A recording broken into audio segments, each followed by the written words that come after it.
Again, we apologize for this format as far as sitting. It doesn't work well here. It works much better out in Glendon. So sorry about all that. All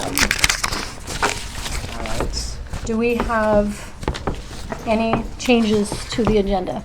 Changes from what was sent out, but not what's in the hard copies that you have. So there should be items 10, 1, and 2 that were additional action items created because we have agreements on contracts on personnel. That was only 2 changes? Yep. Were the contracts? Yep. Okay. Okay. Hearing no other changes, do I have a motion to adopt the agenda? So moved. By Lindsay, do I have a second? Second. By Bobby? Any discussion, questions? All those in favor say aye. Aye. And opposed, same sign. We're moving on to public comments, communications. I would like to have Michaela Hicks up here. We have a state winner in our speech, and so you want to come on up? I can go up there? Yes. Yes. So like she said, I'm Michaela Hicks. I placed first in the category of drama at state speech this weekend, and I'm just here to tell you a little bit about what speech is and how the support from the community means a lot to us and how my state experience went. So I'd like to start off by what speech is. We do a lot more than just talking to walls and talking to lockers, even though that's what it looks like we do. We practice every single day, mornings and nights. We have very early mornings, very long days, don't get back till late at night sometimes, and every speaker on the team is very dedicated and puts in a lot of hard work. So my state experience this was my 4th year at state, and my first 3 years I went in a completely different category and didn't have the best of luck. So I tried a new one, and I had 3 rounds, and I went 1-1-2, which means I went first, second, and it qualified me to compete in the top 7. I then competed and went 1-1-1, 7-2, and it got me the first place win. But it was a lot more than just winning for me. The experience overall meant a lot to me, not only from a speaking aspect, but also from getting to bond with my teammates and for them to get to experience the state meet as well, and to just meet new people overall. And just to get that experience made me feel really great because it's a lot of fun. But I wouldn't have been able to participate in the state meet if it wouldn't have been from the support from the community, not only from the community, but from my parents and my friends and my family and my classmates. Just any support focusing on the arts and speech itself means a lot, and so I'm here to thank you for supporting speech itself and all the other programs that DGF represents, and I'm proud to be part of the DGF speech team, part of the DGF community, and I'm proud to be a rebel. So, thank you. Congratulations.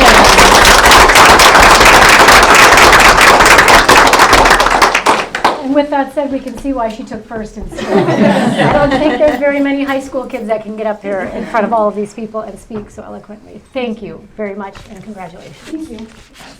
Yes, and thank you, and congratulations to you. Thank you. Yes, absolutely. And Mom and Dad. Good job.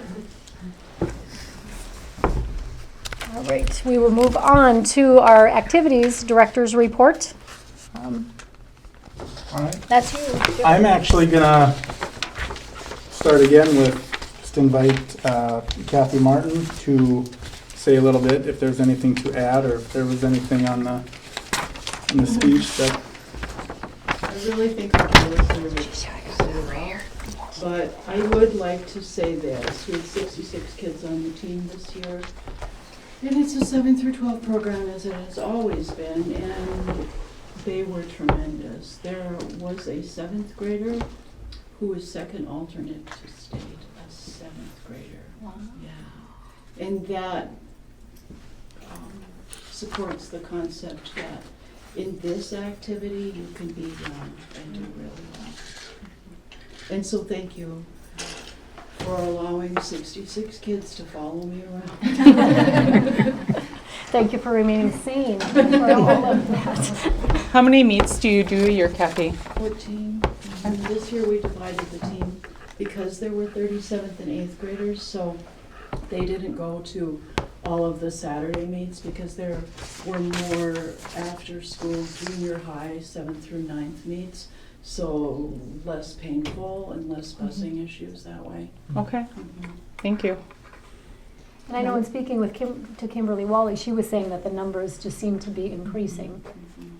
Yes? Can I just say too that I know, besides the excellent speech program that you have, Kathy, that we know that you're working with you and your staff and your kids is a place where we can put kids that don't have a place elsewhere. Yep, come It home. always has been. Yeah. It's awesome. Yes. Thank you. All right, moving on to, no, I just want to take the top ones. Oh, they're all the same? Yeah, Okay. so I tried to divide them Okay. up, kind of. Well, that's going around. We had our area spring meeting today. So just some of the news with the high school league. Sections, every 2 years they come out with new section alignments. They give us our number of enrollment. So they take the 912 and then they subtract 40% of our free and reduced. So that's how we get our number. This year our number is 364, and we'll visit those packets here. I'll get through this, and then we can kind of touch on some of the highlights as far as what our sections look like, what we changed in, what we stayed the same in. So as far as the high school league, nothing. Every year they always talk about eligibility, and they talk about eligibility not with grades or things like that. They talk about as far as the transfer rules, always the big one. And Dilworth, if you look at Woodbridge, that's always been one that's, you move to Dilworth and you're actually in a Moorhead school district. So that was one of the things that came up. But now they added another one, unavoidable and unforeseen circumstances. So if there's ever a student that winds up in a situation where maybe they can't live at home, maybe they have to move in with grandma or grandpa, they're willing to listen. So if you had an appeal, if there's certain uncontrollable things that happen to a kid, it's not just automatically they're out. They can still compete, or we go through an appeal process. And that's what they mean when they talk about the eligibility when it comes to the high school league. The other big thing is the Inside Out initiative. So what the high school league is doing is they're coming up with another initiative, and you guarantee or you commit to 10 meetings throughout a year, and they talk about everything from coaching to kids to parents to anything all encompassing with athletics. And the reason they do that is because they did a study, and you look at, anyone that's been to a pro baseball, football, roughly you get about 40 million a year, not TV, but actually attending pro things. 60-some million attend college, 160 million attend high school. So they look at that and they say, all right, well, we're meeting, we're working with a lot of kids, we're working with a lot of people, we're seeing, we're out there. So this initiative, it's new. They're doing 30 schools this year. They will revisit it.